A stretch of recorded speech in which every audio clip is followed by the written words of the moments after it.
Over the next few chapters, what I'm going to attempt at doing is creating a wrench, similar to this.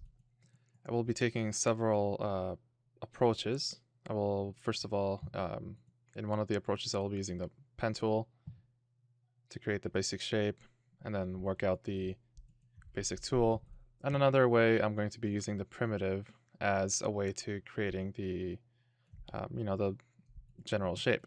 Now, I will be using this as a, I'll be keeping this just in case, but we will be creating an entirely new object. So first of all, what you want to do is you want to go back and make sure that you create a new mesh item. So again, in Modo 5, there's a new mesh item over here. I'm just going to go ahead and just create new mesh like this. And now we have an empty container where there's absolutely nothing within here. So first of all, just go to the top view, and we're just going to go ahead and just try to create a basic profile for this model.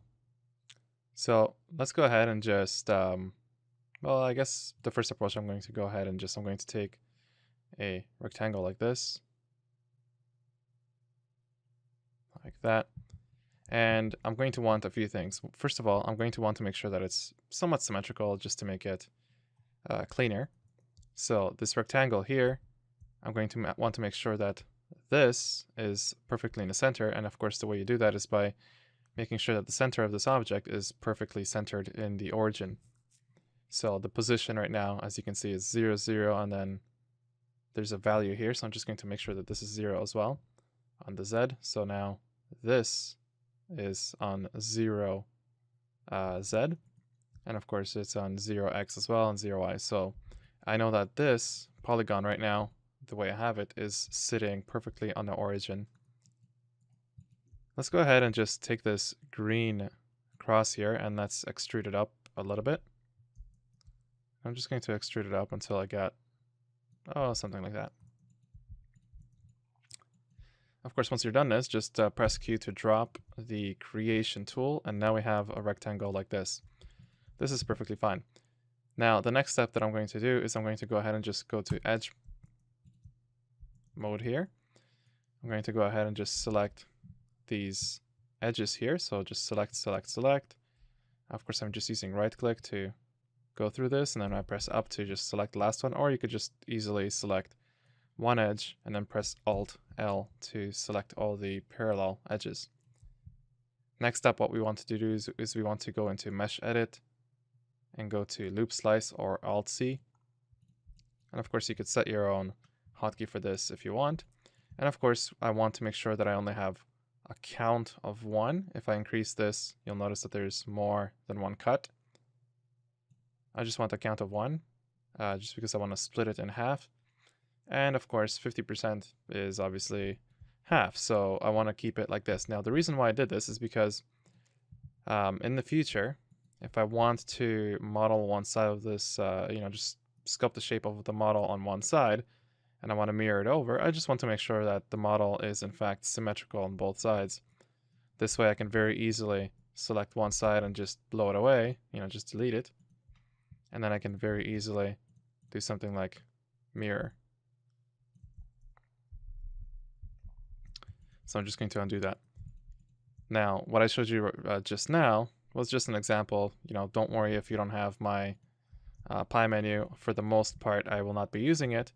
And, I'll be explaining exactly where I grab the tools from the interface. So it'll be okay. So let's go ahead and just go into the top view here. And I'm going to go ahead and just select this polygon here. I'm going to go into bevel this object slightly, like this. And then I'm going to take this and that, and I'm going to also bevel these two polygons out, like this. And of course, I don't want to bevel, actually, you know what, I guess I shouldn't bevel it too far, but something like this will do just fine. Now the next part is to just select right through here, and remember, I'm using middle click. Whenever I select these polygons here in the top view, you have to use middle click and drag to select them. If I use left click, I am only going to be selecting the polygons that are facing me. I will not be able to select the side polygons like this. So I'm using middle click. I'm going to get into my basic, if you go back into the basic menu, just use the scale button. Of course, you can just press R and just scale this down a tiny bit. At the same time, I'm going to go into move or vertex. I'm going to take these. I'm going to scale these down like that. And then I'm going to go into polygon mode, and I'm going to select these two polygons, and I'm going to go into bevel, and I'm going to bevel these out. So we have pretty much the starting shape for the wrench. Now this is obviously not final, and that's perfectly fine, but it's more than good enough for a starting shape. Now, if you want, you could always just use, image planes and just try to really mimic the look of, of a realistic wrench if you want. I'm not gonna do that just yet. I might do it for when I make the second version of this model. Now, again, when you're even in vertex mode, you want to make sure that you're always using, like you can see here that I'm selecting the vertices here, and right now I'm just using left click, so it looks like I've selected everything fine.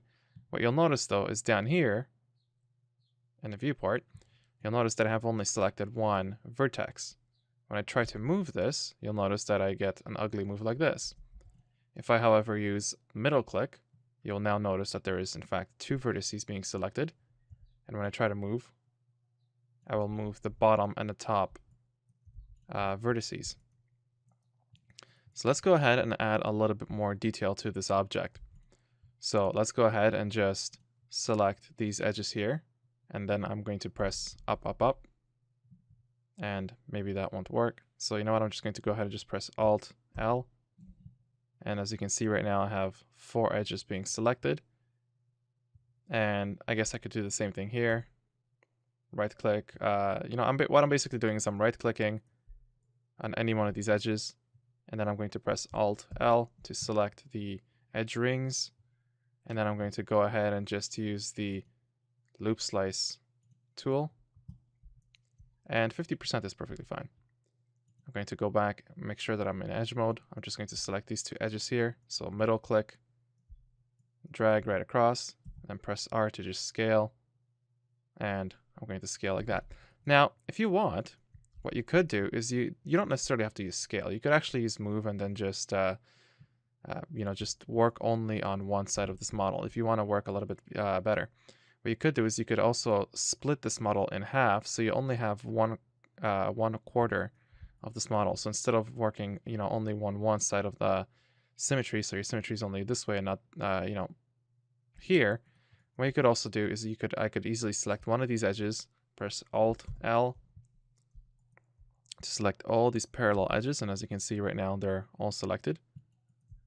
Then I'm going to go into LoopSlice, make sure it's at 50%, and now what I'm going to do is I'm going to middle click and drag over a portion of the model, and I'm going to delete it, and now I only have 1/4 of the model, and that's perfectly fine. So what I'm going to do now is I'm going to, actually, I guess I could probably delete this as well. What I'm going to do now is I'm just going to go ahead and make sure that I am, first of all, in origin. So my action center is set to origin. And of course, the reason why is because when I use the mirror, I want to make sure that it's mirroring right around the origin so I can have a very accurate and easy way of mirroring. So action center is set to origin. I'm going to go to duplicate, mirror, and I'm going to go ahead and mirror. Now, this is actually not what I want. What I wanted to do is, if you look at it over here, there's a mirror tool. If I hold Alt on my keyboard, you'll notice right here, if I actually just if I hover over with my cursor over any one of these tools and just let my cursor go, don't move it anywhere, you'll notice that it says polygon mirror, Shift V is the default hotkey, or Actually, I'm not even sure if that's the default hotkey that comes with Modo. I think I might have changed it. And then if you press and hold Alt, you'll notice that the key or the button has in fact changed. So this is what I want to do. I want to create an instance mirror. So I'm going to hold Alt and left click. So it's going to create an instance mirror. And now I'm going to create, just click in the viewport, and that's fine. And now I'm going to select this again, and I'm going to create another instance. So let me just create another instance. And this time I'm going to go to mirror generator, and I'm going to choose Z. So that's all good. And I guess I could try to create one that's going to go in here. Let me just try to figure that out. So I'm just going to, again, hold Alt. Actually, I don't even have to select this model, to be honest. I just have to go Alt and left click, and I'm going to go ahead and just click in here. And what I want to do is I want to make sure that it's on, X and Z. So I guess I'm going to have to, I've actually never done one that goes all the way across here. Anyways, you know what? What I probably could do is I could just mirror this regularly and then just instance mirror over to the other side. So you know what? For now, I'll leave this be. And then when I do my final modeling of this object, I'll do what I have to. Now, one thing you might have noticed is that this part of the model is being shaded, but this is in wireframe. I don't really like that. So what I will do is I'm going to want to make sure that my instances are set to render exactly the same as this object here. So I'm just going to go ahead and just go into here. I'm going to left click shade options and inactive meshes to flat shade. Now my current object that I'm working on, which is the basic wrench here, is, has a wireframe over it, and I can see the object also being shaded in here, but it doesn't have a wireframe. So that's how I know that these are the instance objects. And of course the instance objects are down here. So I'm just going to select this object here. You know what? I'm just going to name it working wrench. And of course these working wrench instances are also renamed right away for me, which is nice. And now we could go ahead and just go into the top view again. So again, top. And of course I could just continue working on this object. So now when I go ahead and just use the vertex, I can go ahead and just middle click right across here, and I could start using the move tool, and you'll see that it is in fact changing over here. So this makes things a little bit easier, because now I don't have to really worry about, doing what I did before. So of course I'm just constantly right-clicking over and then pressing Alt-L to select those 4 edges on the other sides of this model. And I'm just going ahead and just editing the shape of this model. Like that, and that's actually not too bad. I might want to perhaps move this a little bit further up like that to give this a little bit more thickness here. But overall, this model is sort of starting to take shape. Now the next thing that I could do is I could perhaps just go ahead and just select one of these edges, press Alt-L to select all the parallel edges. And now I'm going to go into Mesh Edit LoopSlice to create a loop slice across this model. I'm going to, there's a few things I could do right now. I could either just go ahead and just choose 2 or 3 cuts in here, and I will make sure that I move the edges down to something like this, 80% and 20%, so that they are in fact evenly spaced. There's another way I could have done that, and that is if I just go ahead and undo that, and I use LoopSlice again, I could just drop LoopSlice after I have done this, and I could easily go into Bevel and just bevel evenly like this. Both ways will work.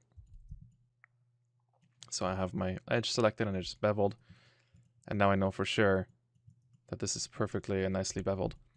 Now, what I'm going to try next is I'm going to go ahead and just press tab so I can subdivide my model, and of course my result is like this. Now I'm going to compare it to the model that I have here, and of course I like this result a lot more. Well, why does it look like that? Well, there's a few reasons. First of all, you'll notice is if I go back into my original mesh, you'll notice that there's a number of edges here that make this corner a lot tighter than what I have here. If I go ahead and just change this object to this one here, you'll notice that I only have one edge, and then there's nothing here. So there's no tightness around this area. There is some, as you can see, like this. If I were to go ahead and just delete these two edges that I just created, and I smooth my model again, you'll notice that right now it's just looking almost like a balloon. So let me just go ahead and undo that. And then now I'm going to press tab, and now you'll notice that there is in fact a little bit more tightness. And this is a slightly more sharper than what it was before. And that's pretty, that's fine. So I'm going to go back and look at my original model, and you'll notice that I have these edges running all the way across here, and I have to make, I have a bunch of edges running across this corner on this side and that side and right in the middle, and it's creating some sharp corners all the way throughout. So I'm going to go ahead and just try to replicate something like that on my working wrench here. So I'm going to go ahead and right click all the way across, and actually before I do that, you know what I'm going to do? I'm actually going to take this even further, where you might have noticed that I have, in fact, I'm only working on one quadrant of this model, so I'm only working on this section here and not this or that or that. But considering this section here will be identical to this section, I can actually even go further, and I can go ahead and just select all these edge rings here and delete that by half. And now what I can do is I can delete half of this model like this, and I can go ahead and just instance this as well. So I'm just going to go ahead and go into duplicate. I'm going to hold Alt and click on instance mirror, and I'm going to go ahead and just choose Y. And I'm going to offset it like this, and of course what I want to do is I want to offset it so that it matches up more or less with my object like this. Now, it's not important if it's perfectly accurate or not. It really isn't important. And the reason why I say that is because when I am finished working with this object, working with this small portion here, what I will be doing is I will be deleting the instances, or I could obviously convert them to a real working object. And then what I could do is once I convert it, I could just weld all the vertices and everything will be fine. So now I have only 1/8 of the model, and the reason why I have 1/8 is because I have only one section here. I have to duplicate this one, just once over here. Then there's two sides over here, two sides over here, and then two sides over here. But of course, this will be easier for me because once I duplicate this once, once I mirror this over like I just did now, then I could copy this section and mirror it over here, and then I just have to mirror all this entire half over to here. So I only have to do a few mirrors once I'm done. Let me just smooth that to see what I have. So I have something like this, and it's not looking great yet, but for now what I want to do is for preview purposes, if you notice that whenever I press tab to smooth my object, I have these really ugly looking smooths over here. So I'm going to fix that. I'm going to go ahead and just go into edge mode, select these edges, and I'm just going to go ahead and just use LoopSlice and just place an edge here, and I'm going to do the same over here. Now technically in Modo 5 what you could do is you could just very well use the vertex map edge weight tool, and you could just easily grab this edge here and just make it perfectly. You could just go to vertex map edge weight tool, and then you could increase the weight to 100% or something like that, so that when you in fact smooth, you won't get any of that ugly smoothing that I had before. I'm just going to undo that, and I'm just going to use my regular edges. The reason I'm going to do that is because when I'm finished working with this model, I can easily just select these two edges, click delete, and click delete, and now I'm back to square one. So for now, these are just working edges, this and that. So let's go ahead and just tighten this model up a bit. Well, what I'm going to do is I'm just going to go ahead and just select these two edges here, and I'm going to start pressing up on my keyboard, up until I get to about this point. And then I'm going to move all these edges up. Now, why did I do that? Why didn't I go all the way? Well, the reason why I didn't go all the way here is because, first of all, I don't want this tightness that I'm going to get here. I don't want this sharp corner that I'm going to get all the way across this section to be visible here. I'm going to want a much smoother, rounded result here. If I look at my original wrench, you'll notice that this is much smoother and it's much sharper here. Notice that? So I'm just going to go back into this wrench here. And now I'm going to add more edges across this section here and just make this a little bit more sharper. So I'm just going to go ahead and just right click over these edges here. And then I'm going to go to LoopSlice. And I'm going to go ahead and do something like that. At the same time, I'm going to also right click and drag over this model here. And I'm going to once again use LoopSlice. And now that I have more edges in this section here, I'm going to go ahead and just use the tab tool, and I'm going to then go ahead and go to shade options and go to none. And now you'll notice that I'm starting to get a much sharper edge all the way across here. So that's looking a lot better now. Now this model obviously isn't looking perfect yet because we're going to have to add more detail to make it look nice. But for now, this will do. So once again, I am right now in my smooth mode, and of course you can see I have a weird wireframe. I don't like it quite right now. So I'm just going to press tab to get out of it, and I'm just going to continue working on my original wireframe. Now I have an extra edge running down this side and on the bottom, so I also need one running along here. So I'm just going to right click and drag over these edges here. And I'm going to use LoopSlice, and you'll notice that I'm just using hotkeys right now. You already know where to find this tool, or at least I hope so. If you don't, then look it up and do something like that. Now, right now, there's one thing that I don't like about this model right now, and is that I have, usually when you try to model, you try to make sure that it's all squares. So there's only 1, 2, 3, 4 edges per polygon. This will make it a lot easier for you when you export to another application. But if I go ahead and just click on this polygon, first of all, if I go ahead and just go into statistics, and I go to polygon, and then I go to by vertex, you will notice that in fact, basically what this is, once again, I mean, I've gone over this before, but what this is it's the statistics for my entire model. So the statistics for everything that I just selected now. Now, the way this works is that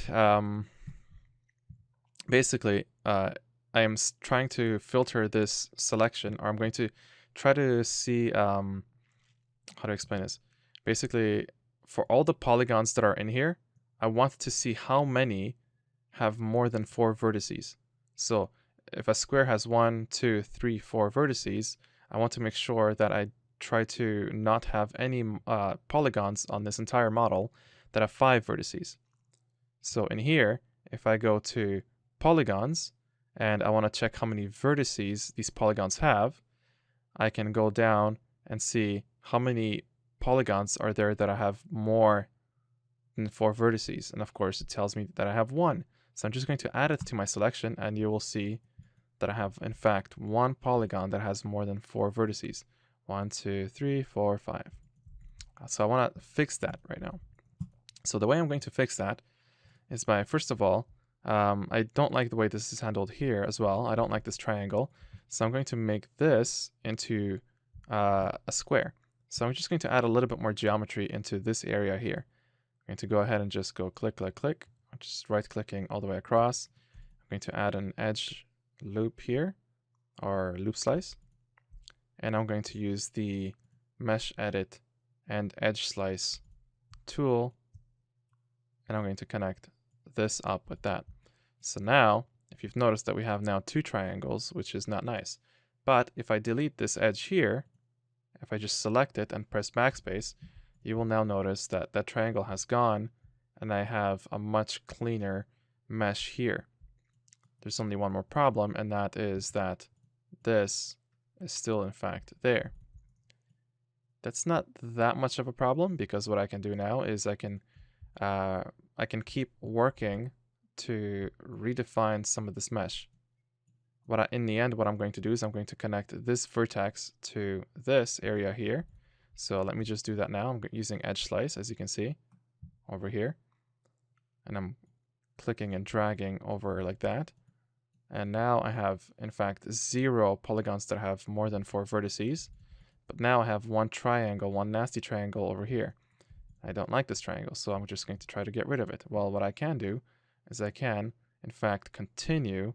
Instead of having this edge run and connect itself to here, I can make it run